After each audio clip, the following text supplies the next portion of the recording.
আমাদের কাছে যখন খুব ইয়ং কোনো পেশেন্ট হাইপারটেনশনের সমস্যা নিয়ে আসে, তখন আমরা প্রপার হিস্ট্রি নিয়ে প্রথম যে জিনিসটা রুল আউট করার চেষ্টা করি সেটা হচ্ছে যে রিসেন্ট টাইমে তার লাইফে স্ট্রেসফুল কোনো ইভেন্ট আছে কিনা, বা তিনি যে জায়গায় কাজ করছেন সেখানে কোনো স্ট্রেসফুল ইনসিডেন্টের তিনি সম্মুখীন হয়েছেন কিনা।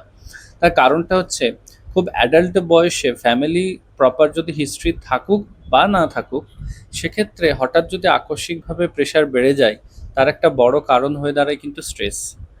ইনভ্যারিবলি স্ট্রেস, কর্মক্ষেত্রে বিভিন্ন ধরনের প্রেশারের চাপ, মানে কাজের চাপ থাকে, এছাড়া পড়াশোনার চাপ থাকে, কেরিয়ার নিয়ে অনেক সময় চিন্তা থাকে।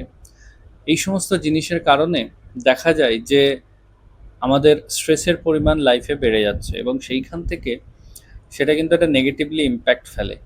এবং দেখা যায় যে তাদের ক্ষেত্রে অনেকেই হাইপার টেনশনের সমস্যায় ভুগছে। স্ট্রেস তো লাইফের একটা অঙ্গাঙ্গী পার্ট।